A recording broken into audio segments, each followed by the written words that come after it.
welcome everyone. We will get started. Sure more people will trickle in, but that's not a problem.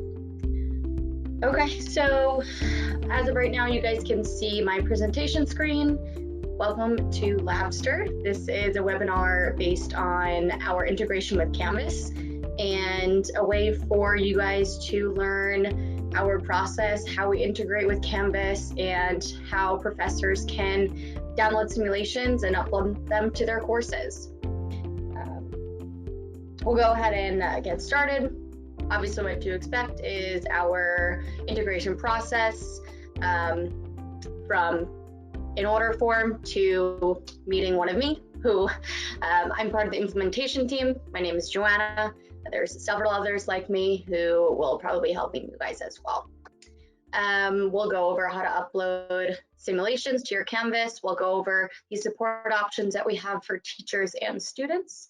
We'll go over the best practices when playing a simulation, and we'll have some time for you guys to ask some questions and I'll answer them. There is a questions tab, so you guys can feel free to ask them as I go along. I will do my best to glance over and see what's there, but I'll also leave some time at the end to answer those questions as well. So what to expect when your university implements with Labster. So first you get the order form. The order form then gets sent to me or another implementation manager here at Labster. We'll send you a welcome email, and we will get started with a Canvas integration. With a Canvas integration, we speak to your guys' IT admin for Canvas with your specific university. We get an LTI tool set up, and once that's complete, then we can train all the professors on how to download simulations and how to upload them to your Canvas.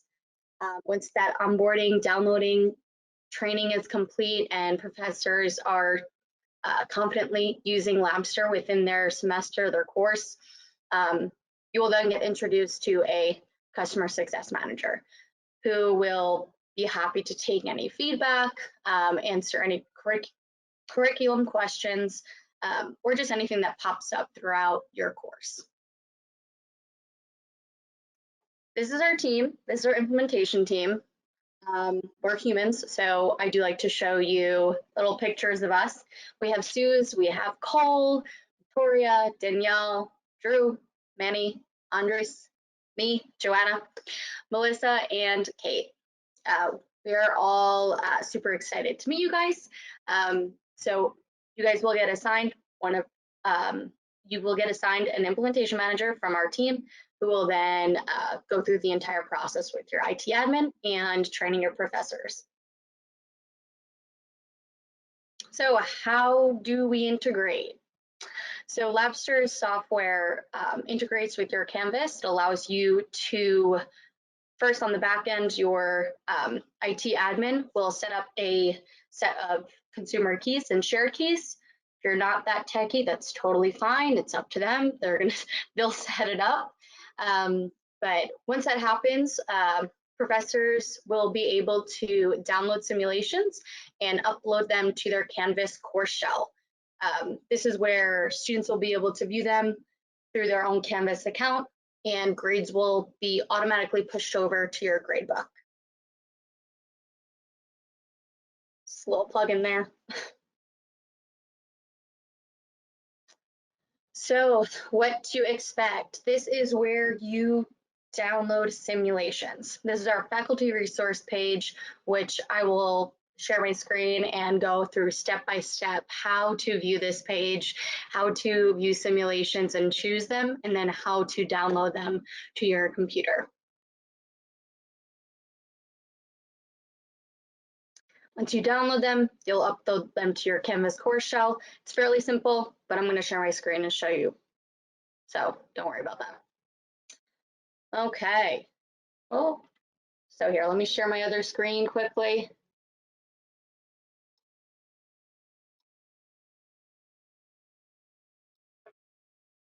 Oh, let's put this away.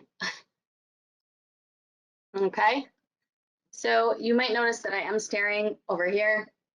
I'm not ignoring you. I'm just, this is where I'm the screen that I'm sharing. So bear with me.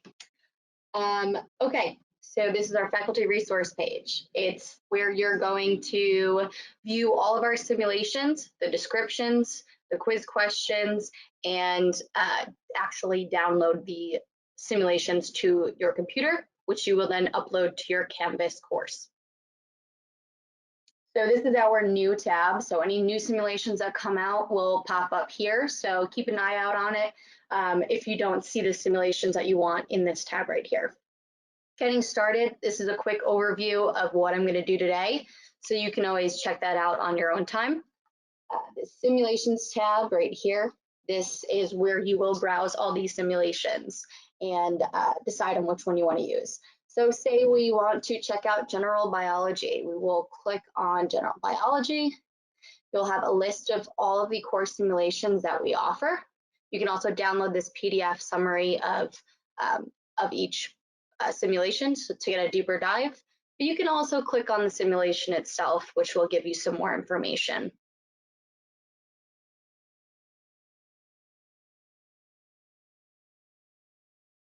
So when you click on a simulation, you'll be able to play it yourself as if you were a student. You'll be able to view and download the lab manual into a PDF or Word doc. You'll be able to view the lab report. You'll have an answer key to all the quiz questions right here, but that's why we don't share this link with students. So just don't share it. There's also quiz questions that are blank. So some professors like to print that out and give it to students beforehand or even after, just to have a little refresher after they play a simulation. These quiz questions will pop up as they are playing in the simulation. They will also have the lab manual, the lab report, and the theory pages in the simulation while they're playing. So they'll have access to that as well, but feel free to download them yourself and save them on your computer, hand out to students what you think they need. You scroll down, you'll get a deeper dive into what the simulation is, the length of the simulation, and the different languages that it is provided in. That's basically how you view and decide on which simulations you actually want to use. So you can go back to the tab, the faculty resource tab, which I highly recommend that you bookmark. It's something that you will always come back to if you want to add more simulations later on, or if you just want a little more information on the simulation you chose. There's some extra material up here if you want to share that with students or just use it towards your own curriculum materials. There's Teachers Resource tab, which is a bunch of common questions that teachers get or regarding our product information or just how we work with Canvas in general. There's also inspiration, some case studies that professors like to use over here. So once you have chosen the simulations that you wanted, you know the name of it, you'll go to upload to LMS over here. You'll click add simulations to your LMS down here.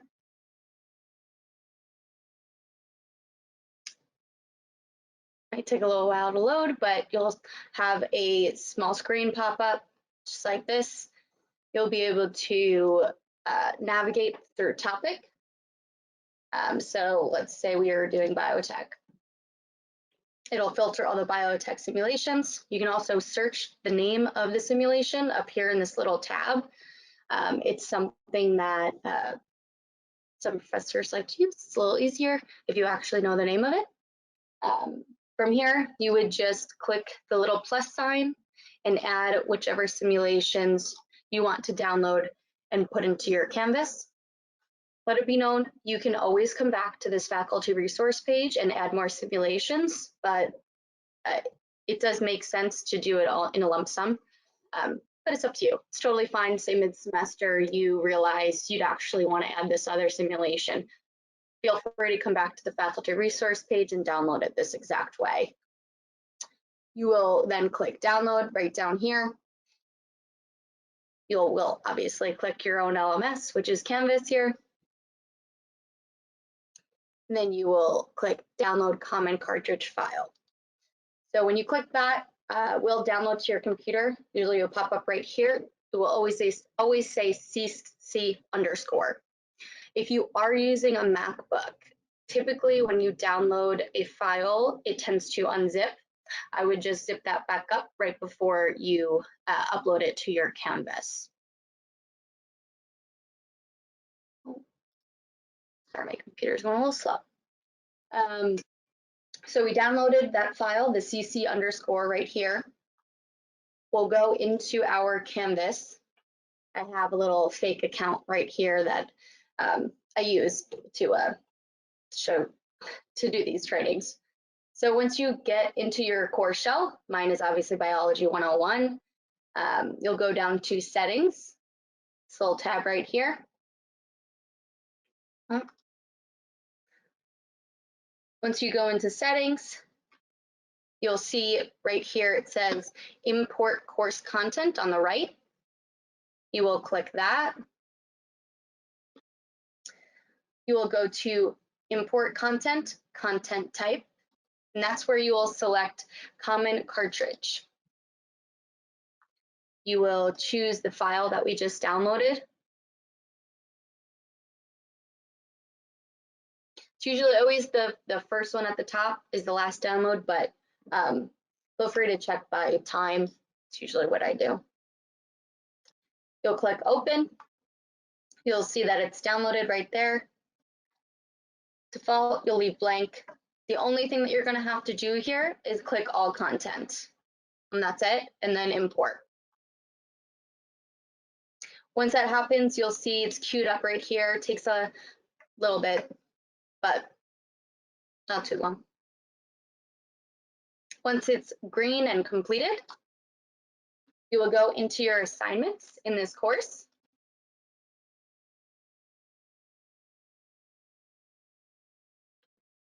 Oh, sorry. Oops. You will do the little drop down of simulations. And these, obviously, I've added plenty of simulations every single time I do trainings. So all your new simulations will be at the bottom. So here you'll see these are the last ones that were uploaded. And if you want to publish this to students, the simulation, you'll see this little publish little icon down at the end. So clearly these green ones have been published, which means students can see it, and these grayed out ones have not. So if you want students to view it, you would obviously click publish. You can also set a due date. So you'll click edit in the little three dots. You'll set a due date there. You can also change the points. Points will always be set to 100, and grades will automatically sync over in the best completed attempt. So once a student completes a simulation in its entirety, their best attempt will be what's pushed over throughout that due date. I do get a question a lot where professors ask if they can limit attempts. So you cannot, but if the best way that I say they should do it is basically set the due date and tell the students you have 3 attempts or 4 attempts, and hope that they abide by that. But that's definitely something that I've brought to our product team, so hopefully soon that will be changed. You would go ahead and save if you want to do a due date. Let's do the end of this week. Sure. Sorry. No. There's probably a lot of us using this right now.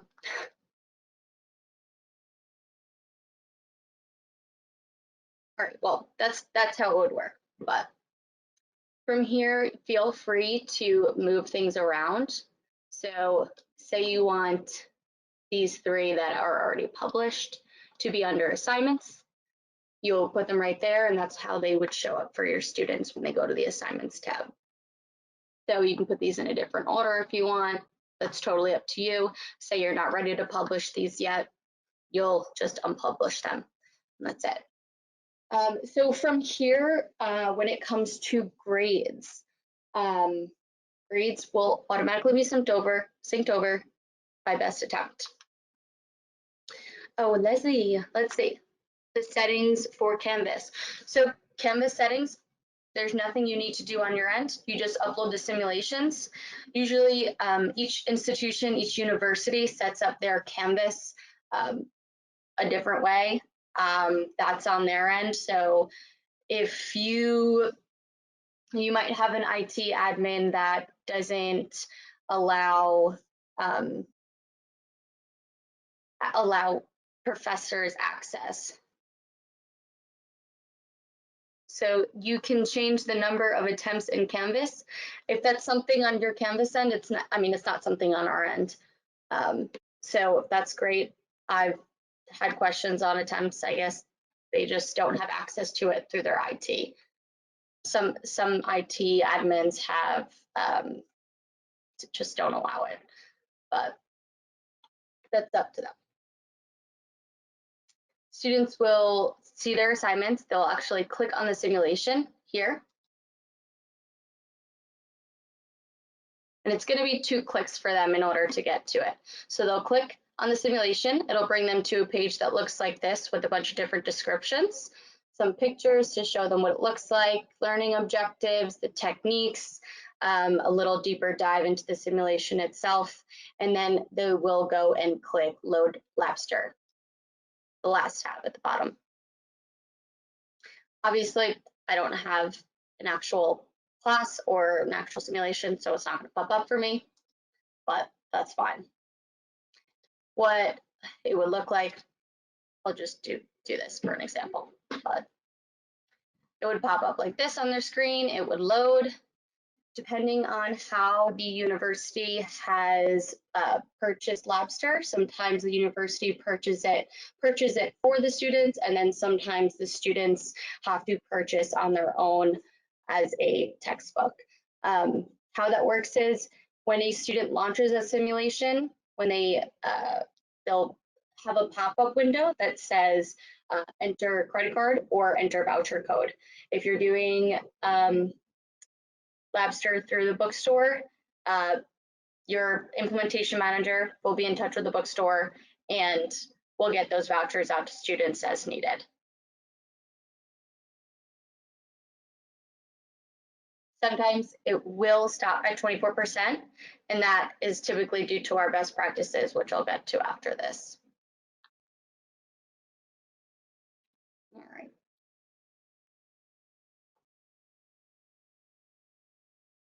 All right.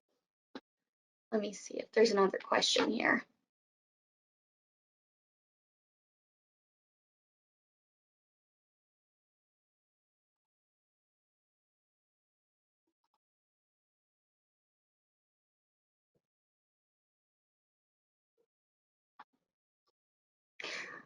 I know a lot of you are saying you think you can limit the number of temps, but I've never been able to do that or heard of that being an ability on the Labster end. So that is probably something with your IT end.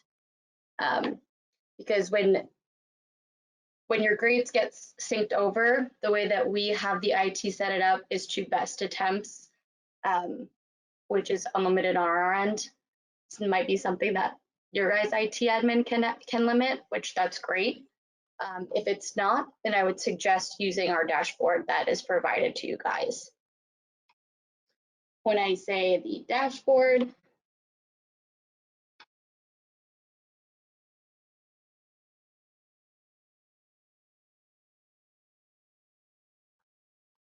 oh, sorry.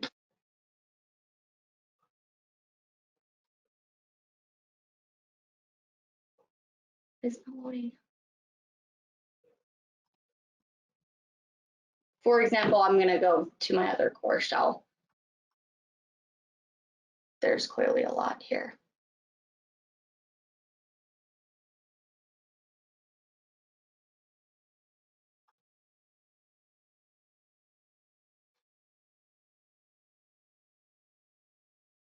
Still, it's probably a little good refresher. Settings.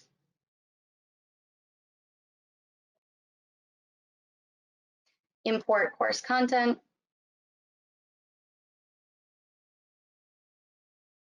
common cartridge,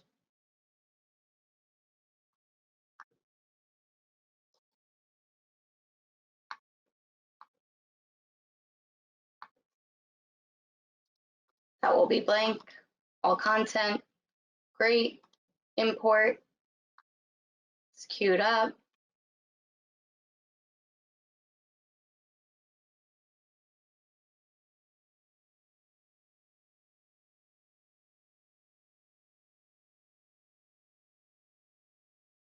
Cool, completed.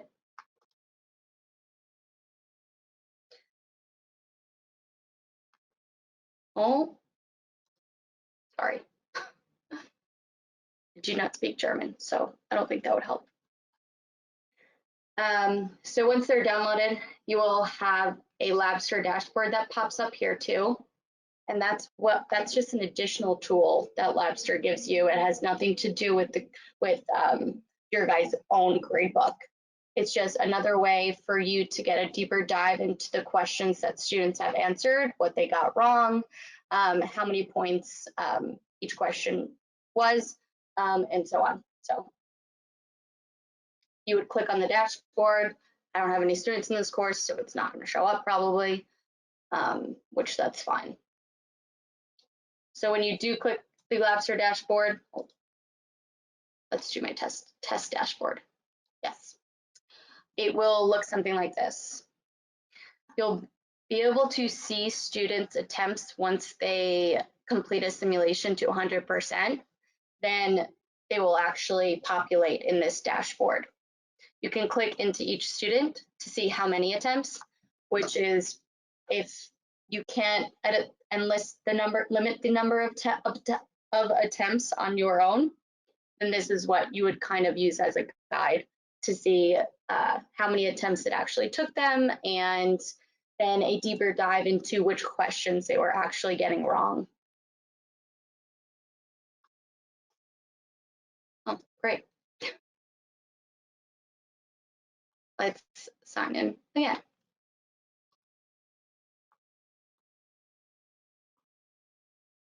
This is what happens when you're not a teacher.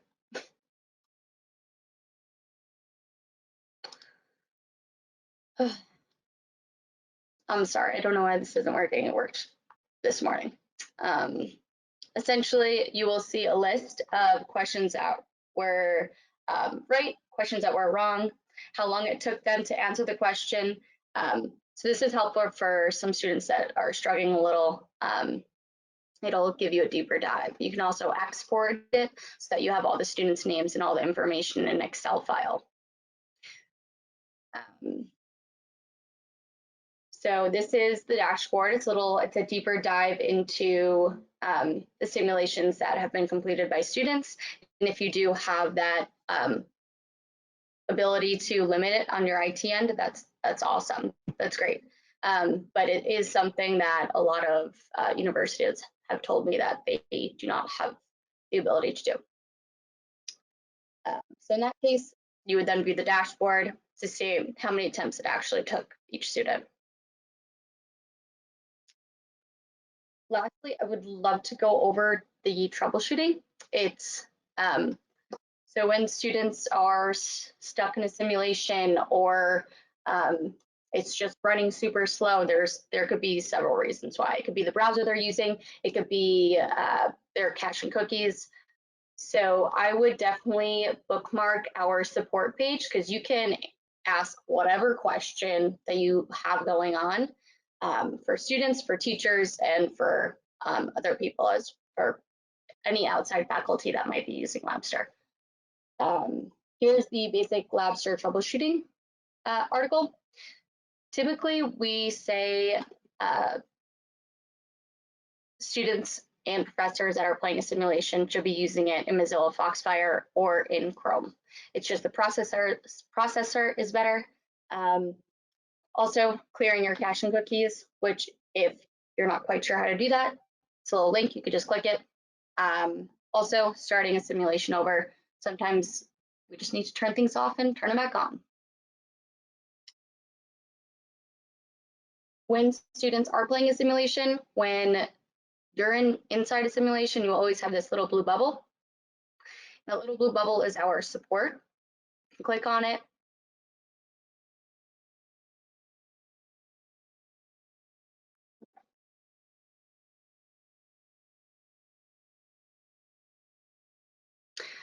When you click on it, someone will answer you within less than 5 minutes, but your first 2 questions will be with a Labster robot just to see who we should direct you to specifically. Typically, we are open till 1 a.m., which you can see right here.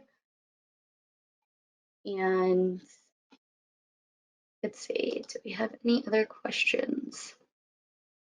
We only have 2 here.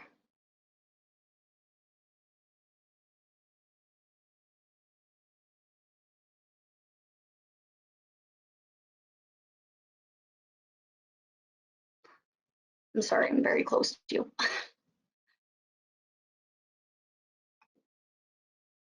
Yeah, it's just about the grades in Canvas, which I'm gonna be completely honest, I didn't know that you can do that. I've even asked our support.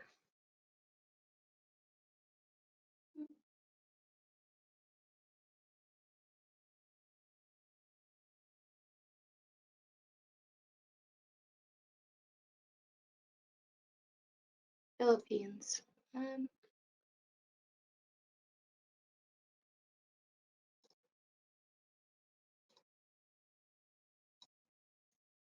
That might be something that we're doing in the future. Someone asked about having 24-hour live support. That's something that I'm going to take note of and bring to our team as well to see some sort of timeline on that. As of right now, I know it's only until 1 a.m., but that's definitely something I'd like to dive into.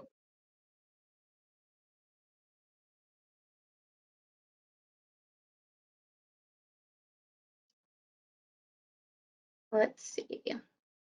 Anyone else has some questions? Let's take a deeper dive into that.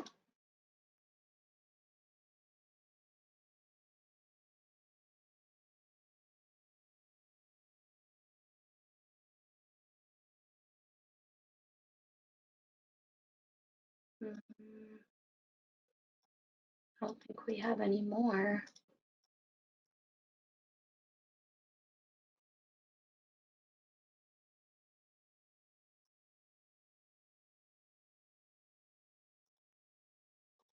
Sorry, it's so late for you, Ron.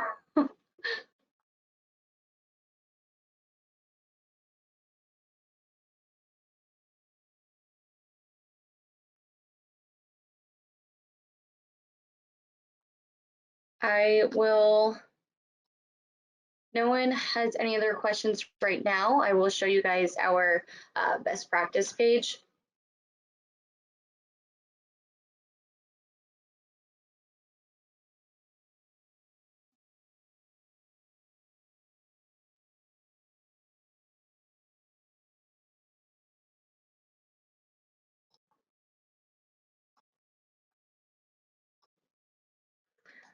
So these are typically things that we say to do and not to do when using Labster.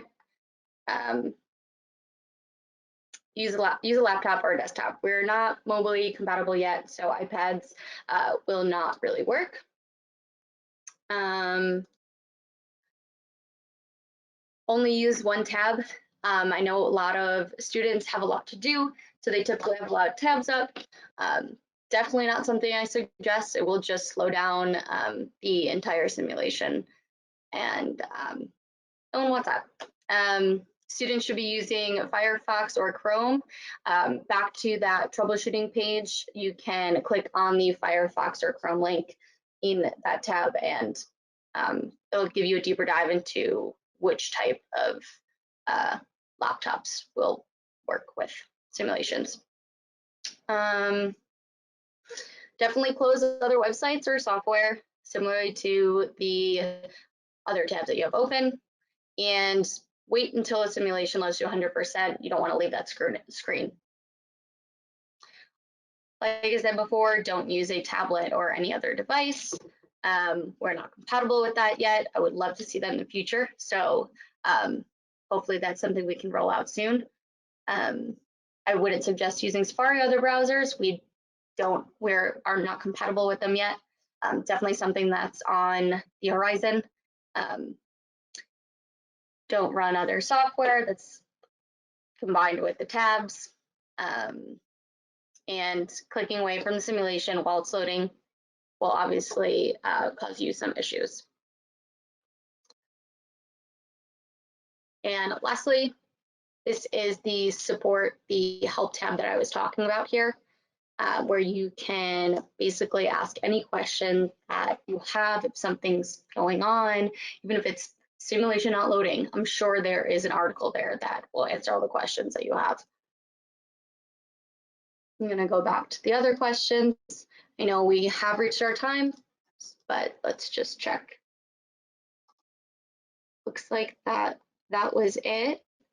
I appreciate you guys hopping on today, and if you guys have any other questions as you guys get started with everything, your implementation manager will be there to help your IT admin get integrated, to help all professors have individual trainings.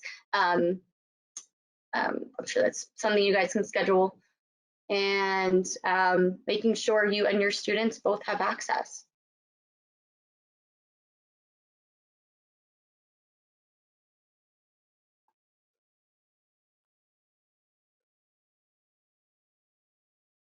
Let me just check again.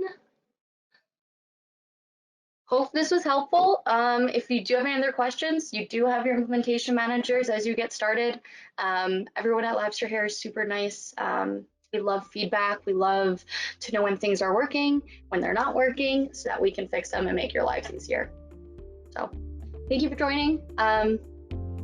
Hopefully we'll see you next week. Some more professors.